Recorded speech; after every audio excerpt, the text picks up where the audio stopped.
공의로우신 하나님, 에스겔. 여호와께서 내게 말씀하셨다. 이스라엘 땅의 아버지가 신포도를 먹었으므로 자녀의 이가 시다는 속담이 떠도니 그것이 어떻게 된 일이냐. 나 주 여호와가 말한다.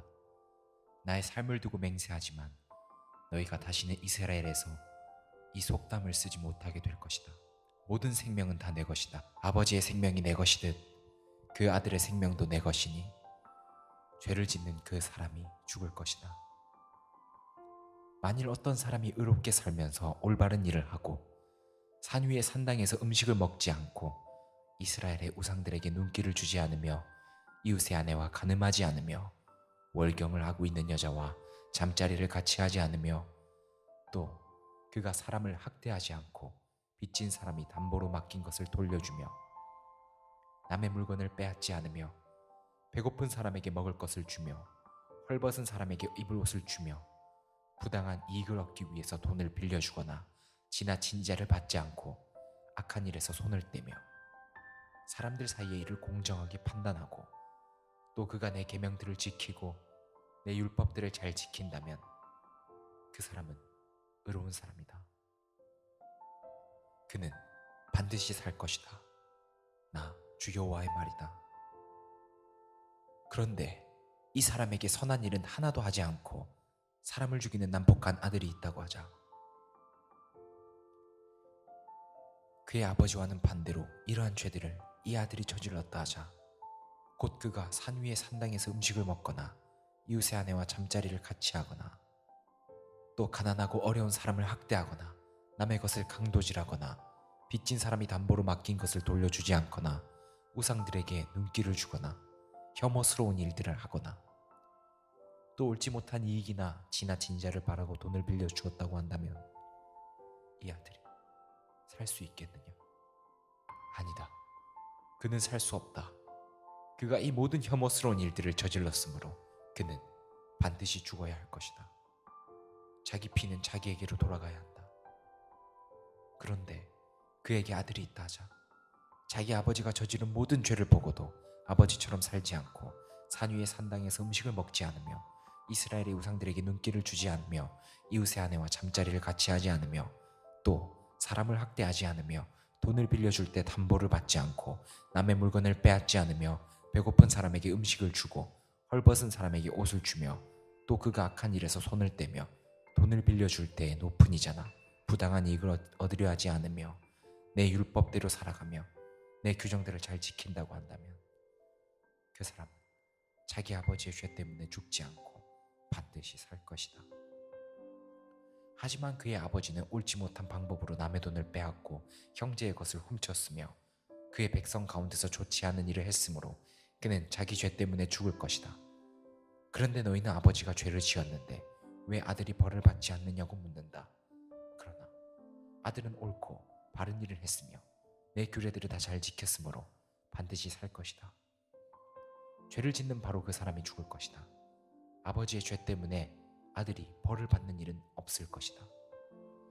또 아들의 죄 때문에 아버지가 벌을 받는 일도 없을 것이다.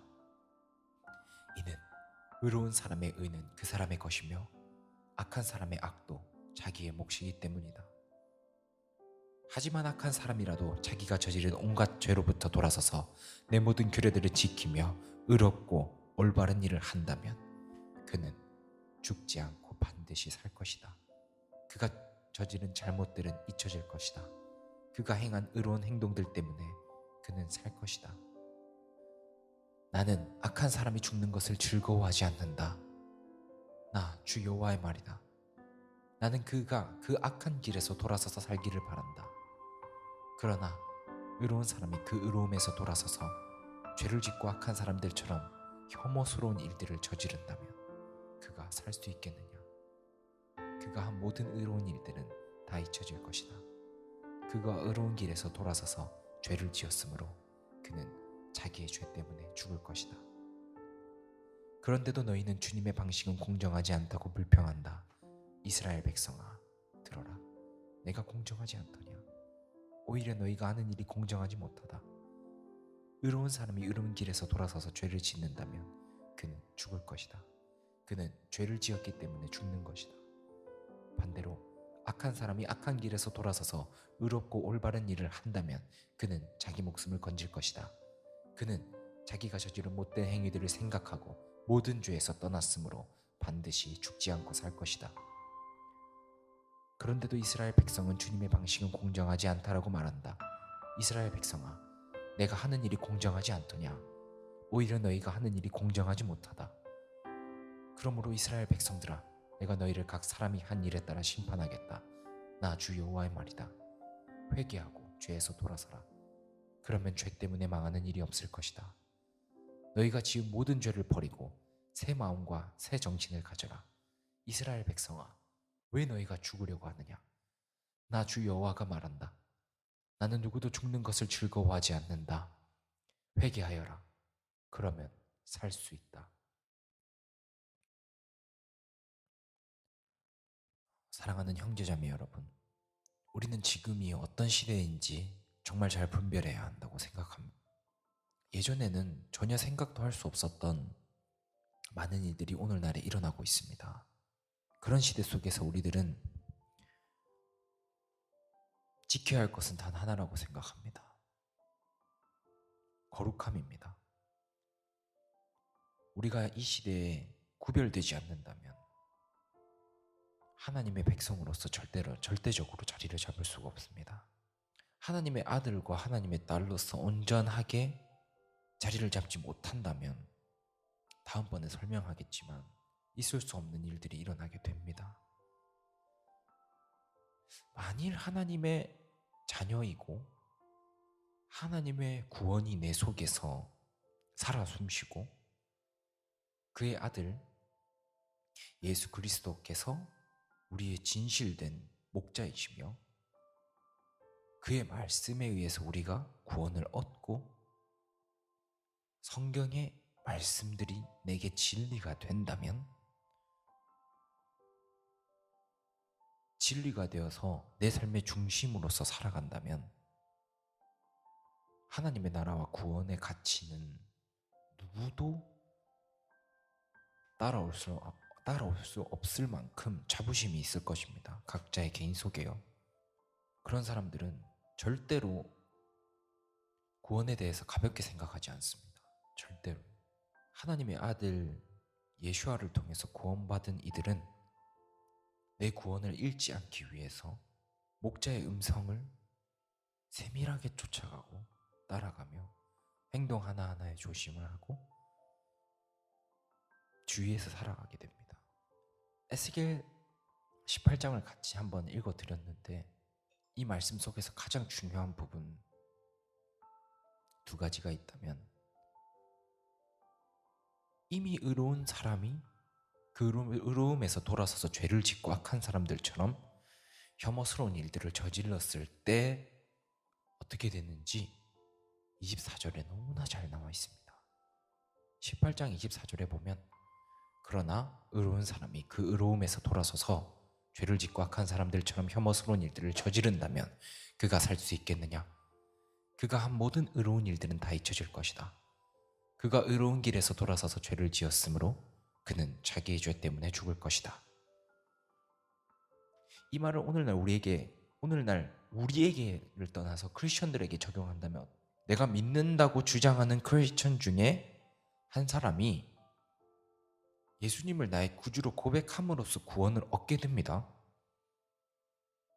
그런데 그 은혜에 감사하지 못하고 다시 예수님을 떠나서, 말은 떠났다고 말하지 않지만 삶 속에서 거짓말로, 죄된 행실로, 나중에 좀 이따가 같이 마태복음 5장을 같이 볼 건데, 간음하는 것으로, 시기하고 미워하는 것으로, 이런 모든 것들이 하나님의 구원을 잃어버리게 되는 결과물이 되는 것입니다.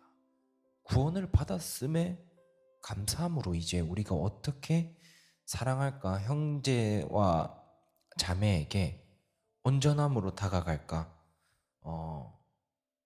그렇게 생각해 봐야 하는 시점 속에서 오늘날 우리들에게는 어떠한 죄목들을 예를 들 수 있냐면 내가 거짓말을 하고 있습니다. 내가 거짓말을 하는데 그 거짓말이 죄가 되지 않는다고 생각하는 겁니다. 작은 거짓말일 수도 있고 큰 거짓말일 수도 있고 아주 간단한 예를 여러분들에게 들어주자면 물건을 사러 가는데 내가 5만 원 정도를 깎고 싶어서 아니면 자동차를 중고 시장으로 꽤 먼 거리로 사러 가는데 내가 서울에 살고 대전에 차를 보러 간다 했을 때 거짓말을 하는 겁니다. 단돈 몇만 원을 위해서 부산에서 사는데 제가 가는데 되게 오래 걸리는데 조금 더 깎아주실 수 있나요? 사람들은 전혀 이 문제에 대해서 거짓이라고 생각 안 합니다.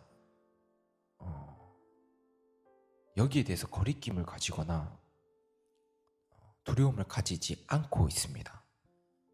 이거 정말 무서운 일이고 정말 두려워해야 하는 부분입니다. 이렇게만 설명해도 충분히 이해를 하실 거라고 생각합니다. 하나님께서 우리에게 주시는 구원이 얼마나 귀한 것인지 내가 알고 죄에 대한 결과가 처참한 지옥이라는 것이 우리에게 뼈저리는 사실로 느껴진다면 거짓말을 남발할 수 있을까요? 가늠하며 음란한 상상을 하고 미워하고 시기하고 배도에 참여하고 하나님의 말씀을 어기고 이런 삶들이 절대로 가능하지 않습니다. 오늘 현대적으로 보면 절대로 가능해서는 안 되는 일들이 일어나고 있는 시대입니다. 마태복음 5장 20절에서 예수님께서는 내가 말한다. 너희 의가 율법학자들이나 바리새파 사람보다 훨씬 낫지 않으면 하늘나라에 들어가지 못할 것이다 라고 예수님께서 말씀하십니다. 우리는 이 말씀에 두려워해야 합니다. 우리의 의가 율법학자들이나 바리새파 사람보다 훨씬 낫지 않는다면 하늘나라에 들어가지 못할 것이다. 이 말은 즉 우리의 의로움 그 자체이신 예수님을 믿는 것 자체가 우리가 의로워지는 것이고 그걸 통해서 우리가 구원을 받는 것이다 라고 생각하는, 이걸 영해라고 저는 생각합니다. 영적인 해석인 것이죠. 하지만 절대 이렇게 생각해서 안 됩니다. 왜냐하면 한 절로서 절대 읽어서는 안 됩니다. 우리는 성경을. 그래서 제가 마태복음 5장에 20절, 21절, 22절, 27절, 28절, 29, 30절까지 준비를 했는데 한번 읽어드리면 21절에는 예전에는 살인하지 마라. 누구든지 살인을 하는 사람은 재판을 받을 것이다 라는 계명을 받았다고 너희가 들었다. 마태복음 5장 22절 그러나 나는 너희에게 말한다. 자기 형제에게 화를 내는 사람은 재판정에 설 것이며 자기 형제에게 나쁜 말을 하는 사람도 사내들인 법정에 설 것이다. 또한 자기 형제에게 바보라고 하는 사람은 지옥불에 던져질 것이다. 이 말씀을 우리가 보았을 때 단순히 우리의 의로움이신 예수님을 믿는 것 자체만으로도 우리가 율법학자들이나 바리새파 사람들보다 나은 의를 가진 의인이 되기 때문에 아무 조건 없이 천국에 가는 것은 맞으나 우리가 아무 행함도 없어도 되고 마음대로 살아도 된다 라는 식의 해석은 절대로 일어날 수 없습니다. 22절만 지금 봐도 행함이 들어갑니다. 형제에게 바보라고 하는 사람, 미련하다 하는 사람, 멍청하다 하는 사람은 지옥불에 던져질 것이다. 진심으로 하는 사람, 상대방의 행동이 이해가 안 돼서 와 멍청한 놈 진짜 왜 이렇게 미련하냐 이런 말들을 사용했을 때 지옥불에 던져질 것임을 예수님께서 정확히 명백히 말씀하고 계십니다. 이것은 우리의 입의 행위에 대한 것이죠. 이 말만 봐도 우리가 행함이 없는 믿음은 거짓된 믿음이고 죽은 믿음이라는 것을 너무나 잘 알 수 있습니다. 더 넘어가서 말로 내뱉는 것 이전의 이야기가 또 나옵니다. 우리 마음속에 죄가 나오는데 마태복음 5장 27절에 보면 간음하지 마라는 계명을 너희가 들었다. 28절에 그러나 나는 너희에게 말한다. 누구든지 음란한 생각으로 여자를 바라보는 사람은 이미 마음속으로 그 여인과 간음한 것이다. 마저 읽어드리겠습니다. 29절에 만일 내 오른쪽 눈이 죄를 짓게 하거든 그 눈을 빼어 던져버려라. 내 몸 전체가 지옥에 던져지는 것보다 신체 중 하나를 잃는 것이 낫다. 만일 내 오른손이 죄를 짓게 하거든 그 손을 잘라내어 던져라. 너의 몸 전체가 지옥에 던져지는 것보다 신체 중 하나를 잃는 것이 낫다. 두렵지 않으십니까? 우리들의 더럽고 추저운 행위들이 하나씩 하나씩 생각나지 않으면 내 영과 혼과 육은 마비되어 있는 것이나 마찬가지입니다. 성령님을 따르지 못하는 상태라는 거죠. 하나님이 내 아버지라고 고백할 수 없는 상태라는 것입니다. 우리의 아버지가 하나님이 아니라 마귀가 되는 것입니다. 깨달아져야 합니다. 이 상황이 깨달아져야 합니다. 깨달아지지 않으면 죽은 것과 마찬가지가 되는 것입니다. 우리의 말 한마디, 우리의 행동 하나, 우리의 생각, 이것을 지키는 것이 얼마나 중요한지가 하나님께서 너무나 상세히 설명해 주고 계십니다. 에스겔에서 구원받은 의인이 죄를 다시 짓고 죄로 돌이키며 내 마음대로 살아가는 것을 계속 반복했을 때 그 끝은 전 죽음이라고 생각하지만 요한일서 1장 9절에 우리의 죄를 자백할 때 하나님은 미쁘시고 의로운 분이시기 때문에 우리들의 죄를 사하여 주심을 요한도 고백하고 있습니다. 하지만 반면에 우리가 빛 가운데 거한다 하면서 의롭게 살지 않는다면, 올바른 행실로 하나님께 영광 돌리지 않는다면 믿지 않는 것이다, 거짓말하는 것이다 라고 이야기하고 있습니다. 하나님은 우리의 연약함을 통해서 우리가 죄 짓는 것들을 알고 계시고 그것에 대해서 자비하시고 은혜를 주시기 때문에 우리가 회개할 수 있게 하시고 우리의 잘못이, 오늘의 잘못이 내일의 동일한 잘못이 되지 않도록 기도를 통해서 우리의 죄를 뉘우치고 회개라는 행함을 실천함으로 돌이킴을 통해서 우리가 죄에서 벗어나게 되는 이 과정이 너무나 위대한 과정입니다. 하나님은 우리를 사랑하신다는 증거이며 우리가 절대로 마지막 우리의 죽음이, 참새 한 마리마저도 그 생명이 떨어지는 것은 하나님의 손에 달리신 하나님께서 우리의 죽고 사는 모든 것이 다른 누군가가 억울한 죽음을 맞이한 것 같아 보이고 그가 구원받을 기회가 전혀 없었던 것 같아 보여도 그것은 하나님의 영역이고 나 자신부터 생각해야 되는 것입니다. 그 사람은 그 하나님께서 그 사람의 생명의 끝이 날 때 하나님께서 주신 기회들이 있었을 것이고 구원받았는지 구원받지 못했는지는 나중에 우리가 하나님 나라 가서 알면 되는 것입니다. 남의 인생을 걱정하기 이전에 우리부터 돌아봐야 한다는 것입니다. 너무나 중요합니다. 내가 나를 먼저 돌아봐야 합니다. 내가 과연 구원받았는지, 내 믿음이 현재 하나님의 조건에 충족되어진 삶을 살아내고 있는지, 아직도 내 속은 예수님을 처음 만났을 때처럼 불타오르는지, 온갖 합리화로 배교에 참여하고 거짓말을 밥 먹듯이 하면서 친구든 형제든 가족이든 누구에게 멍청아 입에 담을 수 없는 욕들과 진심을 담아서 시기하고 미워하고 용서가 안 된다 라는 고백을 하고 그렇게 살아가며 용서하지 않고 음란함을 품고 살아가며 앞과 뒤, 겉과 속이 완벽히 다른 행동들, 지옥 갈 것입니다. 지옥 갑니다. 돌이키면 구원받습니다. 돌이킬 때 구원받습니다. 분명히 말씀드리지만 지옥으로 갑니다. 우리가 믿음은 무엇인지 정의를 내릴 때가 됐습니다. 믿음은 요한복음 10장 27절에 내 양은 나의 음성을 듣고 나도 내 양을 안다. 내 양은 나를 따른다. 믿음은 하나님의 말씀을 듣고 우리 구주 예수 그리스도를 따르는 것, 이것이 바로 믿음의 정의입니다. 양의 특성 중에 한 가지가 눈이 잘 보이지 않는 것이라고 하죠.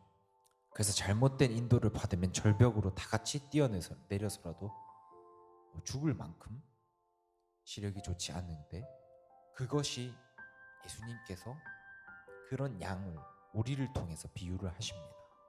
그러면 목자가 멀리서 부를 때 그 음성을 듣고 끝까지 따라가야 합니다. 그 목자의 음성을 놓치지 않고요.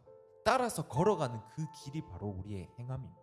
그 목소리를 듣고 집중하는 것이 우리의 믿음의 고백이요, 하나님을 향한 우리의 마음의 중심이며 그 길을 걸어가서 그 목자에게 가는 것, 그것이 바로 행함입니다. 야고보서 2장 9절부터 시작해서 우리가 함께 같이 읽어본다면 가장 핵심적인 구절은 야고보서 2장 14절에 사랑하는 형제 여러분, 만일 누군가가 믿음이 있다고 하면서 아무 일도 하지 않는다면 그 믿음이 무슨 소용이 있겠습니까? 그 믿음이 그를 구원할 수 있겠습니까? 2장 16절에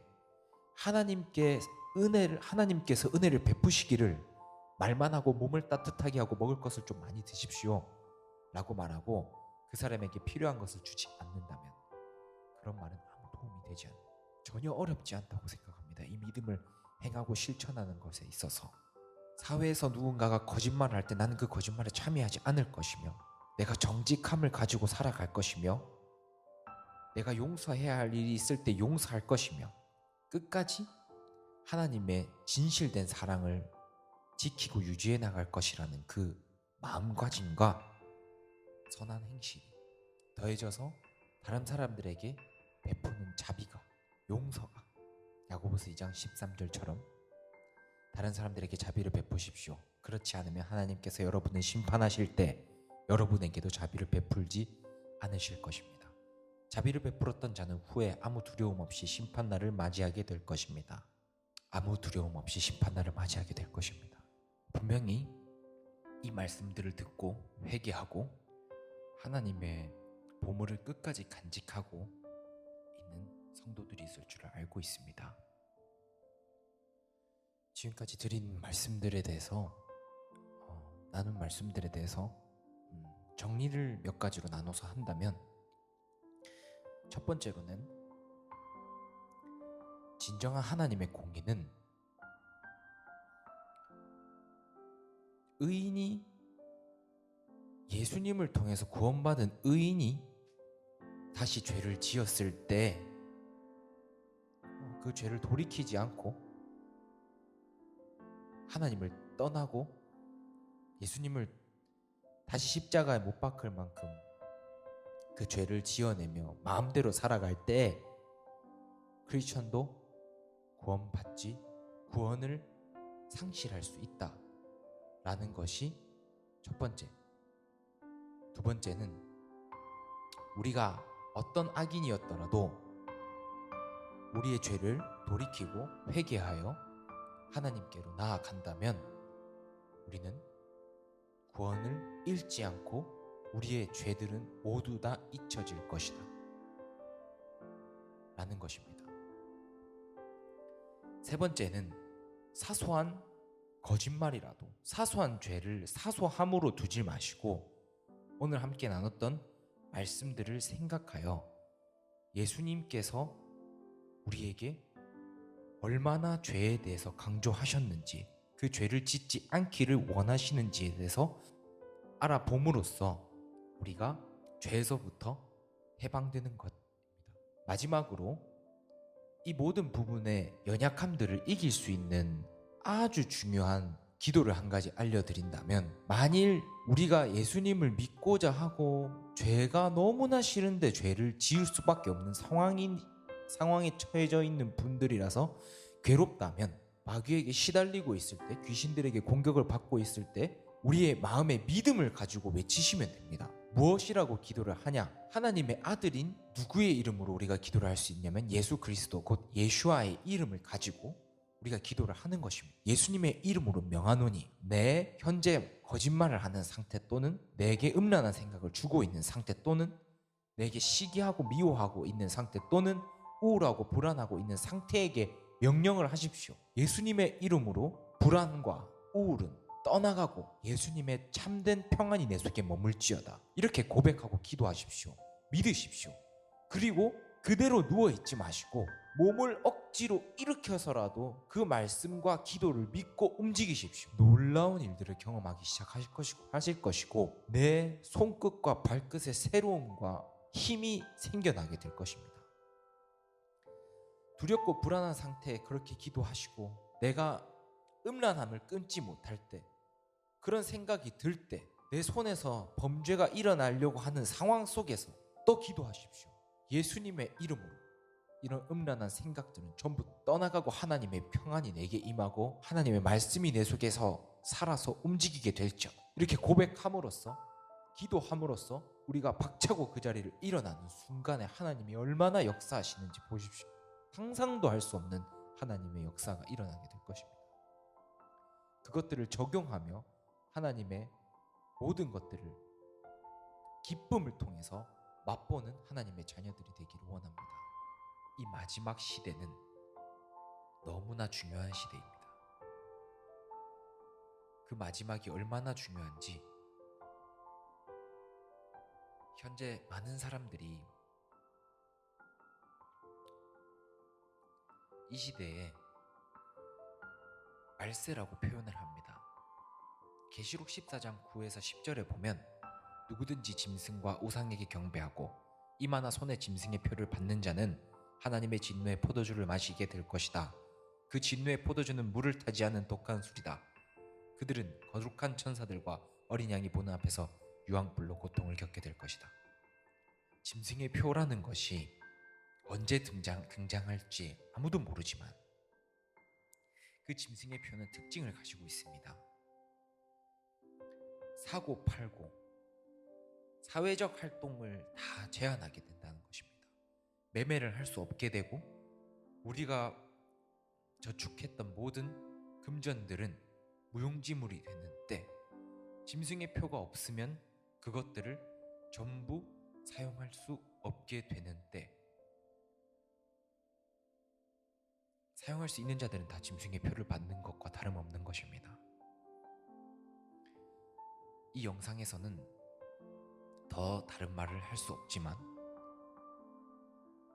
이 땅에서의 잠시 겪는 불편함 때문에 상상도 할 수 없는 구원, 천년왕국의 보물을 잃어버리지 마십시오. 올바른 구원, 올바른 사랑을 실천하십시오. 사랑하는 형제자매 여러분, 마지막으로 들을 말씀은 죄에서 떠나십시오. 죄에서 떠나서 하나님과 온전한 관계를 이루며 그 과정 속에 손해가 있든 아무리 큰 환난과 고통이 있더라도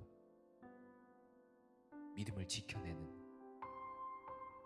마지막 세대가 바알에게 무릎 꿇지 않은 7천인이 있을 줄을 기대하고 하나님 나라를 위해서 기도하는 우리가 되기를 원합니다. 기도하고 마치도록 하겠습니다. 위대하고 거룩하신 하나님 아버지, 오늘날 이 시대 속에서 하나님께 영광을 돌리는 자들이 남아 있을 수 있도록 하여 주시고, 세상의 어떤 가치관보다 하나님의 말씀이 기준이 되어서 그 말씀대로 움직이고 그 말씀 따라 사는 이 시대의 크리스천들이 될 수 있도록 인도하여 주시고, 이 나누는 말씀들을 통해서 죄에서 돌이키고 구원을 얻을 수 있는 자들 되게 하시고, 그런 자들이 많이 생겨나게 하시고, 하나님께서 기뻐하시는 삶 살고 이 시대의 진정한 믿음을 지키며 짐승의 표를 받지 않고 하나님 나라에서 온전한 삶을 살아내는 구원을 쟁취하는 성도들이 많이 보존되게 하여 주심에 감사드립니다. 사랑하는 예수와 이름으로 기도드렸습니다.